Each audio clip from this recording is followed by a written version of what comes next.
राधे राधे दोस्तों, आपका हमारे चैनल भगवत कथा में स्वागत है।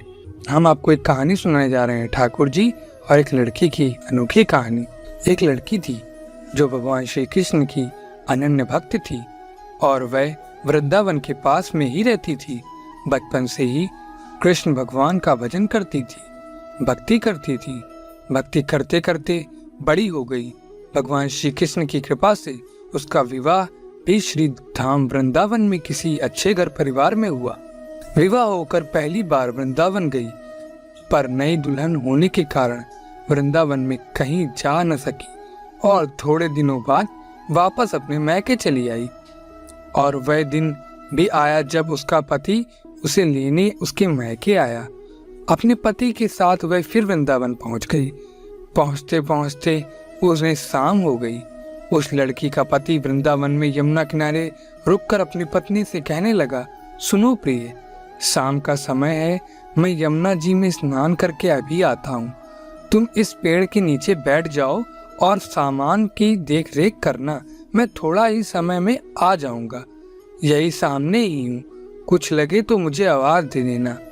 इतना कहकर उसका पति स्नान करने चला गया और वह लड़की पेड़ की छाया में अकेली ही बैठ गई। अब उस लड़की ने एक हाथ लंबा घूंघट निकाल रखा था, क्योंकि गांव है, ससुराल है, और वही बैठे गई। मन ही मन विचार करने लगी कि देखो ठाकुर जी की मुझ पर कितनी कृपा है। उन्हें मैंने बचपन से भजा और उनकी कृपा से मेरा विवाह भी श्री धाम वृंदावन में हो गया। मैं इतने वर्षों से ठाकुर जी को मानती हूँ, परंतु अब तक उनसे कोई रिश्ता नहीं जुड़ा। फिर वह लड़की बैठी बैठी सोचती है कि इस समय ठाकुर जी की उम्र क्या होगी। लगभग 15-16 वर्ष की होंगी और मेरे पति की उम्र 22 वर्ष है। मेरे पति से ठाकुर जी थोड़े छोटे हैं, इसलिए मेरे पति के छोटे भाई की तरह हुए और मेरे देवर की तरह। तो आज से ठाकुर जी मेरे देवर हुए। अब तो ठाकुर जी से नया संबंध जोड़कर बड़ी प्रसन्न हुई और मन ही मन ठाकुर जी से कहने लगी, देखो ठाकुर जी, आज से मैं तुम्हारी भाभी और तुम मेरे देवर हो गए। अब वो समय आ गया जब तुम मुझे भाभी भाभी कहकर पुकारोगी। इतना वह लड़की बैठी बैठी सोच ही रही थी, तभी एक 15-16 वर्ष का बालक आया और उस लड़की से कहने लगा, भाभी भाभी।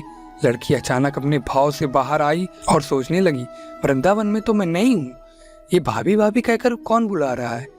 नहीं थी, इसलिए वह लड़की अपना घूंघट उठाकर नहीं देखती है, क्योंकि घूंघट उठाकर देखा तो गांव के किसी बूढ़े बड़े ने देख लिया तो बड़ी बदनामी होगी। अब वह लड़का बार बार कहता है, परंतु वह लड़की उत्तर नहीं देती है। लड़का लड़की के पास आया और बोला, भाभी तनिक अपना चेहरा तो मुझे दिखा दो। अब वह लड़की सोचने लगी, अरे ये लड़का तो बड़ी जिद कर रहा है, इसलिए उसने कस के अपना घूंघट पकड़ लिया और बैठ गई कि कहीं ये लड़का घूंघट उठाकर मेरा चेहरा देख न ले। लेकिन उस लड़के ने जबरदस्ती घूंघट उठाकर चेहरा देखा और भाग गया। उसके थोड़ी देर में उसका पति आ गया। उसने सारी बातें अपने पति से कही। उसने पति से कहा, तुमने मुझे आवाज क्यों नहीं दी। लड़की बोली, वह तो इतने में भाग ही गया था। पति बोला, चिंता मत करो, वृंदावन बहुत बड़ा थोड़ी है, कभी किसी गली में खेलता मिल गया तो हड्डी पसली एक कर दूंगा, फिर कभी ऐसा नहीं कर सकेगा। तुम्हें जहां भी दिखे मुझे जरूर बताना। फिर दोनों घर गए। कुछ दिन बाद उसकी सास ने अपने बेटे से कहा, बेटा देख तेरा विवाह हो गया है, बहू मैके से भी आ गई है, पर तुम दोनों अभी तक बांके बिहारी जी के दर्शन के लिए नहीं गए। कल जाकर बहू को दर्शन करा कर लाना।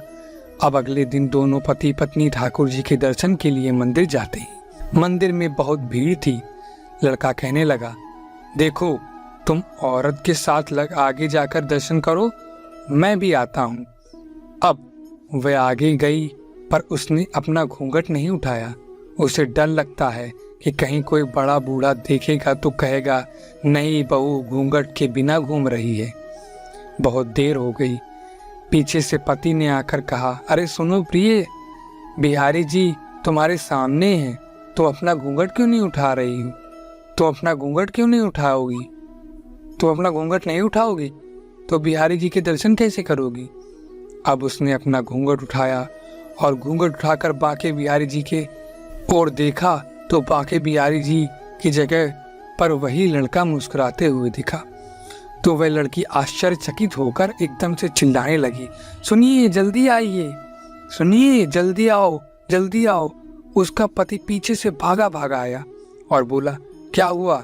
लड़की बोली, उस दिन जो लड़का मुझे भाभी भाभी कहकर मेरा घूंघट उठाकर मेरा चेहरा देखकर भागा था, वह लड़का मिल गया। उसके पति ने कहा, कहाँ है? वो लड़का, अभी उसे देखता हूँ। तो वो लड़की ठाकुर जी की ओर इशारा करके बोली, ये रहा, आपके सामने ही तो है।